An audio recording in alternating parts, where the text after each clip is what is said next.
Our next speech is by Darius. It's his fifth speech on the competent communicator manual. Darius is a student majoring in agricultural business management and natural resources management in economics. He's also the son of an Army veteran who did 3 combat tours and had 25 years of meritorious service. Darius himself is a cadet in the Army ROTC program here at NCSU, and he aspires to be an Army officer and to have the honor of leading America's finest men and women in uniform. Please join me in welcoming Darius.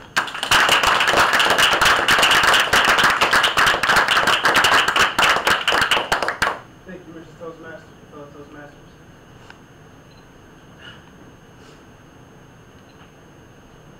She'd been standing for what seemed like days. She had learned to stand at attention from her father, who was an ex-Marine, Semper Fidelis. We told her that's the only thing she needed to know to get by. She thought of her father, she thought of her mother, her brothers, her sisters. She was no longer lonely. She was no longer homesick. She thought about the soldier to her left and the soldier to her right. She realized she had a new family, a family that was willing to die for her and her family at home. Even the drill sergeant, who blatantly yelled out a stream of obscenities, which are too foul to mention here. She felt a connection with him. He was also her brother. He taught her to be a leader within herself. He taught her the Army values of loyalty, duty, respect, selfless service, honor, integrity, personal courage. He taught her a word, ethos. Ethos that most of our soldiers, or all of our soldiers, strive to live through. Tonight I want to talk about the ethos that soldier learned, and many soldiers learn as they go through basic training in the Army. I myself went through basic training last summer. It was an experience I must tell you that I'll never forget. But back to the Army values. She learned loyalty. She learned to fight for her country, her family, her fellow soldiers.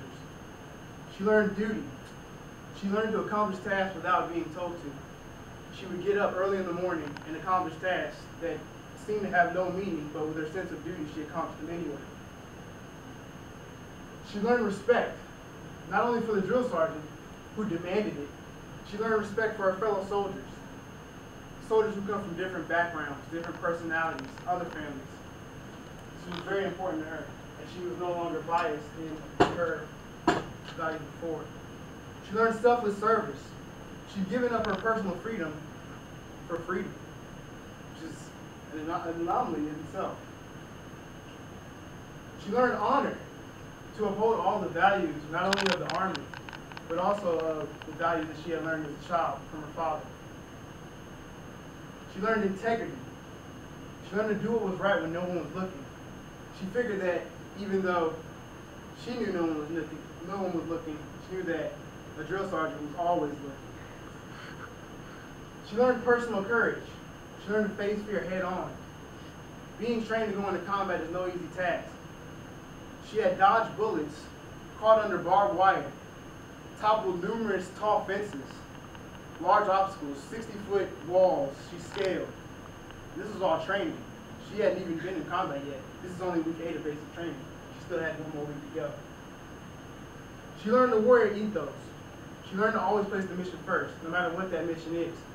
Today the mission was getting the heck out of basic training. So she put that mission on the top of her list, but she always remembered that her main mission was to serve the people of the United States of America. She learned to never accept defeat. In the words of General Patton, I don't know if you all have seen movies featuring General Patton, very accomplished soldier. General Patton said that, "I fight where I'm told, and I win where I fight." She learned to never quit. When it seemed like everything was against her through these 8 weeks, what seemed to be the longest 8 weeks of her life, she always remembered that there'd always be a tomorrow. She also learned to never leave a fallen comrade. When it seemed like her buddy wasn't going to make it, she always gave her all to help her buddy and make sure her buddy would get through too.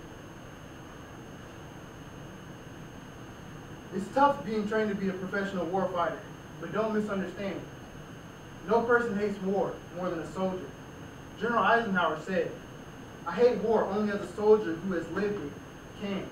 Only one who has seen its brutality, futility, its stupidity, In my opinion, 99% of most leaders who enter in a combat situation rather have the enemies lay down their weapons and resolve their problems in a peaceful situation. Sun Tzu, Chinese military strategist, said that the supreme art of war is to subdue the enemy without fighting. But when freedom is threatened, that 1% of rage is awakening all soldiers to defend it. I want to leave you all with this. General Washington gave this order in 1776 to his subordinates. Remember, you are freemen, fighting for the blessings of liberty. I want to challenge you all the same way as the general did 250 years ago, to remember General Washington's men, as you did to General Washington's men, the veterans of our nation's wars, who fought to preserve freedom. In fact, I encourage you to support and encourage them and to thank them. And remember, the Army values that all of our soldiers live by, I encourage you also to live by them, which again are loyalty, duty, respect, selfless service, honor, integrity, and personal courage.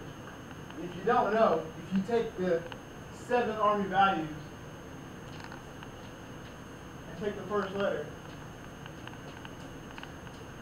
it spells leadership. Every soldier is a leader, and I want you all to remember that and thank your leaders. Although we are their leaders, they are also our leaders.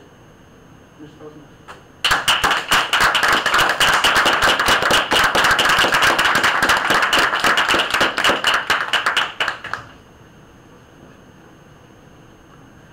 Thank you, Darius, for that inspiring speech. Our next speaker is Ron Campbell. Quiet man.